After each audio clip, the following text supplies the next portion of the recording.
గత సర్కార్ ఉద్యమకారులను పట్టించుకోలేదన్నారు కోదండరాం.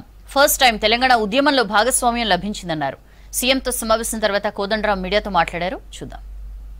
సంబరాలు 7 గంటల నుంచి 9 గంటల వరకు, దాంట్లో ప్రధానంగా కళాకారుల కవాతులు, తర్వాత పోలీసుల మార్చ్, వాటితో పాటుగా ఆ రోజు లేజర్ షో ఉంటుంది.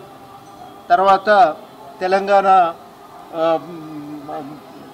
ఆవిర్భావ దినం సందర్భంగా ప్రత్యేకంగా బాణసంచా కాల్చటం కూడా జరుగుతుంది. ఫైర్ వర్క్స్ ఉంటాయి. ఇవి ఆ రోజు జరిగేవి. ట్యాంక్ బండ మీద ప్రత్యేకంగా స్టాల్స్ ఏర్పాటు చేస్తారు. తెలంగాణకు ప్రత్యేకమైనటువంటి ఇవి మన ఉత్పత్తుల ప్రదర్శన కానీ, తిండి వంటకాల ప్రదర్శన కానీ ఆ రోజు అక్కడ జరుగుతుంది.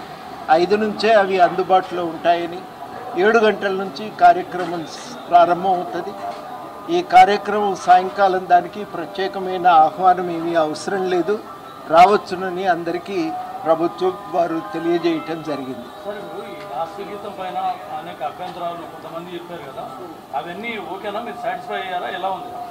అంటే ఇది కొత్తగా రాసిన కాదు కదా, ఈ పండుగ కోసం కొత్తగా రాసింది కాదు. ఇది 10 ఏళ్ళుగా 20-25 ఏళ్ళుగా దాన్ని పాడుకుంటున్నాం అందరం. దాన్నే ఇవాళ అధికారికంగా ప్రభుత్వం రాష్ట్రీయ గీతంగా ప్రకటిస్తున్నారు. కాబట్టి దాంట్లో కొత్తగా ఏం లేదు, మార్పులు చేర్పులు ఇంకా చేయటానికి కూడా లేదు. జనం ఆమోదం పొంది అనేక సంవత్సరాలుగా పాడుకుంటున్నటువంటి పాట. దాని షార్ట్ వర్షన్ ఒకటి అధికారిక కార్యక్రమాల కోసం, ఒక లాంగ్ వర్షన్ నిరంతరం కొన్ని కార్యక్రమాల్లో విపులంగా ఆ లాంగ్ వర్షన్ ఉపయోగించుకోవచ్చు అని చెప్పి నిర్ణయమైంది. అధికారిక ప్రకటనలో దానికి సంబంధించిన వివరాలు కూడా వారు తెలియజేస్తారు.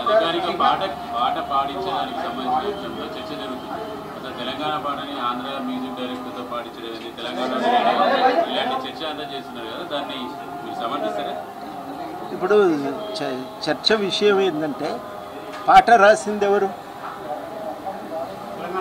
తెలంగాణ కవి, మొదటి విషయం. రెండోది ఏంటంటే, ఆ పాటకు విశేషమైన ఆదరణ కూడా లభించింది. తెలంగాణ కవి, తెలంగాణ గాయకుడు రాసి పాడిన పాటకు ఒక రాష్ట్రీయ గీత హోదా లభించటం అందరం సంతోషపడుతున్న సమయం ఇది. ఈ రాష్ట్రీయ గీతంగా దానికి ఒక గుర్తింపు లభించటమే కాదు, ఇవాళ దాన్ని మరి అధికారికంగా దాన్ని ప్రజెంట్ చేయాలనుకున్నప్పుడు, ప్రజల ముందు పెట్టాలనుకుంటున్నప్పుడు మంచి సంగీతంతో అది రావాలని కవి గాయకుడు కోరుకోవటం సహజం. దాన్ని ఆయన రకరకాలుగా జాతీయ స్థాయిలో ఉన్న కళాకారులను, సంగీత దర్శకులను దృష్టిలో పెట్టుకొని రకరకాల ప్రయత్నాలు చేసిన తర్వాత ఉన్న దాంట్లో కీరవాణి గారు బాగుంటారని వారు ఒక నిర్ణయం చేసుకోవటం జరిగింది. తెలంగాణ కవి, తెలంగాణ గీతము తెలంగాణ కోసమే జాతీయ గీతంగా తయారు చేసుకున్నప్పుడు అత్యుత్తమంగా ప్రజెంట్ చేయటానికి ఎట్లయితే బాగుంటుంది అనేది కళాకారులకు ఆ మాత్రం స్వేచ్ఛ కూడా మనం ఇవ్వకపోతే కూడా కష్టమవుతుంది. ఆయన ప్రజెంటేషన్ ఎట్లా రావాలనేది ఆయన కొంత వదిలేయాల్సినటువంటి అవసరమే కదా. కాబట్టి నేను అనేది ఏంటంటే, జాతీయ గీతంగా ఇన్నాళ్ళు మనం గౌరవంగా పాడుకున్నాం, దాన్ని ఎంత ఉన్నతంగా వీలైతే అంత ఉన్నతంగా ప్రజెంట్ చేయాలని ఆ కవి గాయకుడు మనం భావించినప్పుడు దాన్ని గౌరవించటం మేలని చెప్పి నేను భావిస్తూ ఉన్నా. చిహ్నము ఇంకా కాలేదు కదా. చిహ్నము మీద నేను కూడా ఒక మాట ఏమంటున్నానంటే, గత ప్రభుత్వం వాస్తవానికి ఒక చర్చ చేసి ఉంటే ఇవాళ వివాదానికి ఆస్కారమే ఉండేది కాదు. వాళ్ళు చిహ్నం తయారు చేసి ఇది మా రాష్ట్ర చిహ్నం, మీరందరూ ఆమోదించినా ఆమోదించకపోయినా దీన్ని అంగీకరించవలసిందే అని అన్నారు. ఆ రోజు చాలామంది రకరకాల అభ్యంతరాలు ఉన్నా ఏం చేయలేని పరిస్థితి. అప్పుడు కూడా ఈ అభ్యంతరాలన్నీ వ్యక్తమైనవి. ఇవాళ ప్రభుత్వం ప్రధానంగా వ్యక్తమైన అభ్యంతరం ఏంటంటే, రాష్ట్రీయ చిహ్నం అనేది ప్రజల జీవన విధానాన్ని, సంస్కృతిని ప్రతిబింబించే విధంగా ఉండాలి. దానికి తగ్గట్టుగా దాంట్లో మార్పులు చేర్పులు చేయాలని ఆ రోజు కూడా కోరటం జరిగింది. ఆ ప్రయత్నం ఆ రోజు జరగలేదు. ఇవాళ తప్పనిసరిగా ఒక అవకాశం దొరికింది, మార్చుకోవచ్చు అన్నప్పుడు తప్పకుండా మార్పులు చేర్పులు జరగాలి. అయితే ఇక్కడ కీలకం ఏంటంటే, దానిపైన విస్తృతమైన చర్చ జరగాలి, జనాభిప్రాయ సేకరణ ఉండి ఒక విస్తృత ఏకాభిప్రాయం, అప్పుడు జరిగిన పొరపాటు పునరావృతం కాకుండా విస్తృత ఏకాభిప్రాయాన్ని సాధించే ప్రయత్నం అయితే జరగాలి. ఆ ప్రయత్నం ప్రభుత్వం హామీ ఇచ్చింది, చేస్తాం. మేము అందరినీ సంప్రదిస్తాం, అవసరమైతే అసెంబ్లీలో కూడా చర్చ చేసి దాన్ని ఆమోదిస్తామని అన్నారు.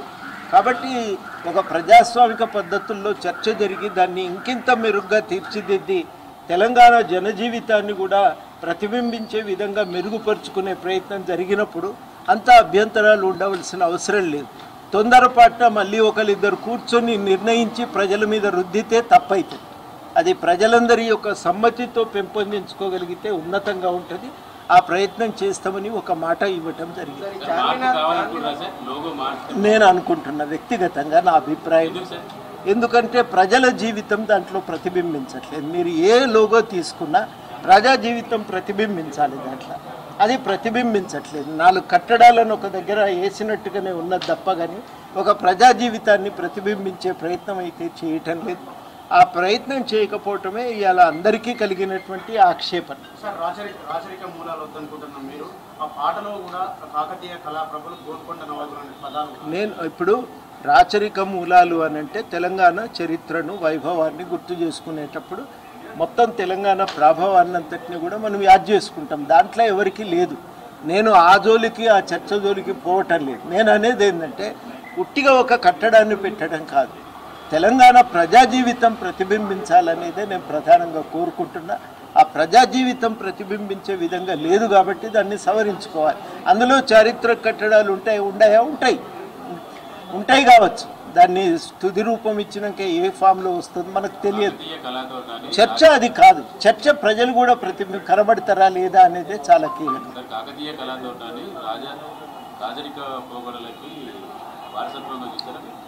నేను అనేది ఏంటంటే ప్రజా జీవితాన్ని ప్రతిబింబించాలి. తెలంగాణ ప్రజలంటే ఎవరు, వాళ్ళ ప్రత్యేకత ఏంది, వాళ్ళ జీవన విధానం ఏంది అనేది అది చూస్తే మనకు ఒక ఐడియా రావాలి. అట్లా అని ఇప్పుడు ఛత్తీస్గఢ్ లోగో ఉంటుంది, చుట్టూ 36 కోటలు కనబడతా ఉంటాయి. అట్లా అభ్యంతరం ఏం లేదు కదా. తెలంగాణ అన్నప్పుడు తప్పనిసరిగా తెలంగాణ చారిత్రక ప్రత్యేకతను, ప్రశస్తిని కొనేయటంలో తప్పులేదు. కానీ ప్రజలు కూడా ప్రతిబింబించాలని కోరుకోవటం చాలా చాలా కీలకం. ప్రజాస్వామ్యంలో ఉన్నప్పుడు ప్రజలు ప్రతిబింబించాలని కోరుకోవటంలో తప్పులేదు కదా. తెలంగాణకున్న ఒక ప్రత్యేకత దాశరథి గారు చెప్తారు, తెలంగాణ ప్రపంచానికి పోరాటాల ద్వారా పరిచయం అయిందని. మగ్దుమ్ మొహియుద్దీన్ గారు ఒక మాట ఏమంటారంటే, ఇంఖిలాబ్ కా పైగంబర్ ఓ హై తెలంగాణ అని.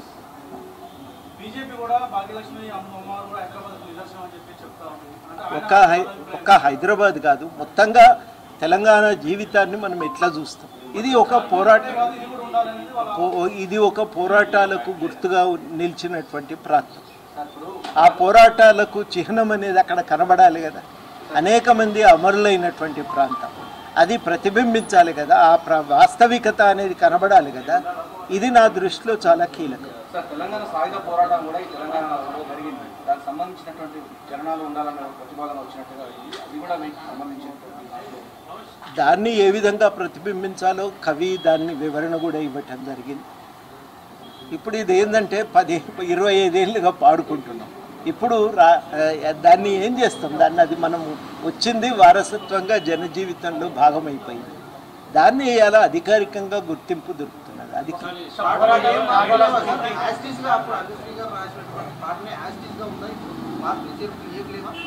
షార్ట్ వర్షన్లో అదే పాట, అదే ఏం మార్పు, అదే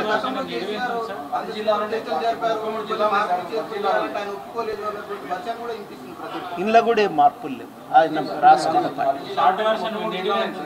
అట్లాంటివి చిన్న చిన్న వ్యక్తీకరణకు సంబంధించినవే తప్ప కానీ మార్పులు మౌలికంగా ఏవీ లేవు. అప్పుడున్న పాట యథాతథంగానే ఉంటుంది.